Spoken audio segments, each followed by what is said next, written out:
Her patients walked into the courthouse lobby, some moving on crutches, others walking gingerly. They had driven 50 miles and beyond to support Anna Konopka, the doctor who lost her license to practice medicine last month and went to Superior Court Friday to get it back. Konopka sought an injunction from the judge. He said he'd take it under advisement during a quick hearing.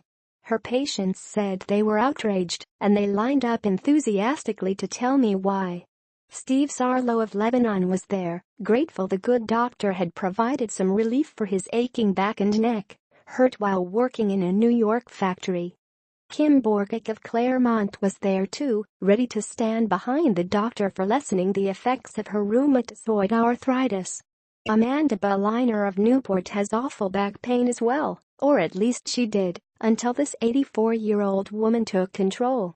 6 surgeries, recommended by mainstream doctors, didn't help. She's helped with pain management and used herbal remedies, Bulliner told me. She's used water therapy, which a lot of doctors don't do. And she's available 24 hours a day, 7 days a week.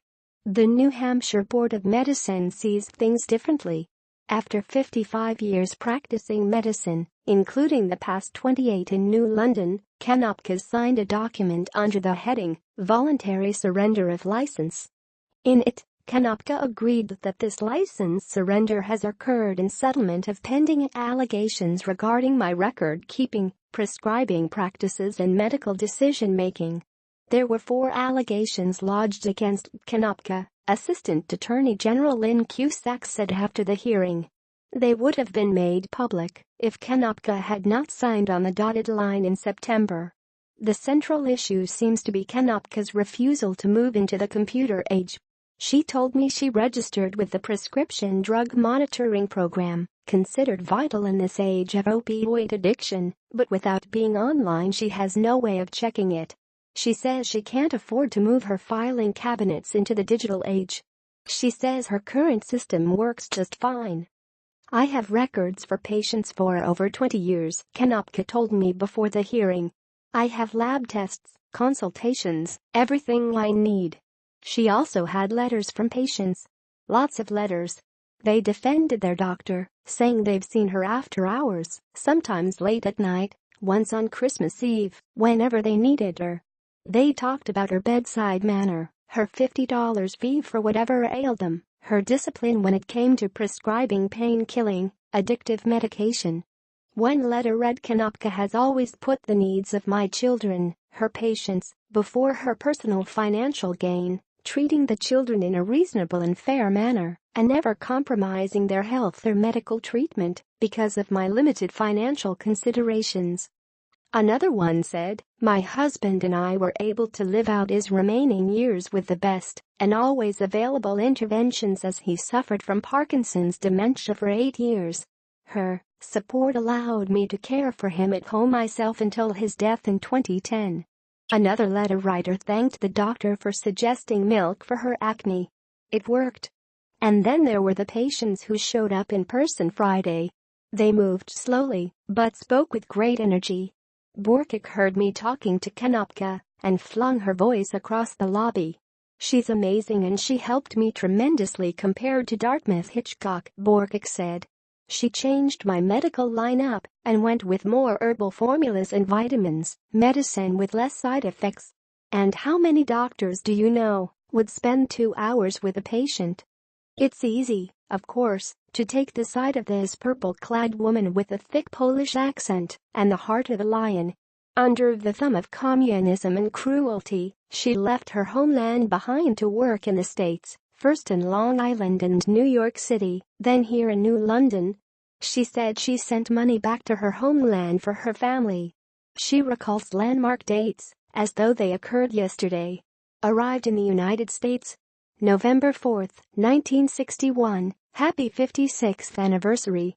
First day of work, April 1, 1962. She swims in Lake Sunapee until it freezes, telling me the water temperature once was 61 degrees. She sympathizes with those who can't afford Obamacare, and the stories former patients relayed at the courthouse Friday were astounding. Like this one from Stanley Wright of Claremont, who said he yanked out his back while snow blowing. I had no feelings from my waist down, Wright said. The doctor I had before was over-medicating me big time. Wright's son, Stephen Erect, sat beside his father and told me he was on 3 different opioids and now he's on one and a much smaller dosage. It's been 100% turnaround for him. In court, of course, a different story surfaced.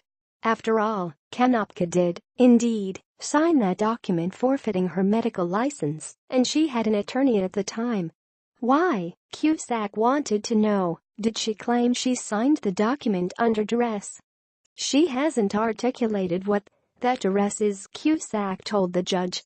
They negotiated for a number of days and agreed that she would voluntarily surrender that license rather than facing the charges that were against her. Further, critics might say the technological age has left her behind, damaging her credibility. And what about those 4 mysterious charges? Konopka and her supporters suspect a conspiracy concocted by the medical community. In a letter dated October 24, she accused one doctor of lies and fabricated accusations. She said New London Hospital, in need of money, is stealing her patients, writing, New London Hospital, for many years, has advised my patients to switch their care to New London Hospital, but recently they have been recruiting my patients more aggressively. The 30-acute-bed hospital is in financial difficulty due to very high administrative expenses. Barbara McElvey of New London told me her 4 kids, ages 12 to 16, have gotten great care from Konopka. She said her sister did too. She said that Konopka's homeopathic remedies work, that the danger of addiction is diminished, that this is all about money and control. They don't want doctors like her anymore, because she's going against the grain of the entire system. And, of course, there's the doctor's fee. Come rain or shine, everyone told me, it's $50. Konopka, they said, comes from a different era. She stays in touch, cares about her patients, treats them like people, knows her stuff. Now, McElvey said, I have nowhere to go.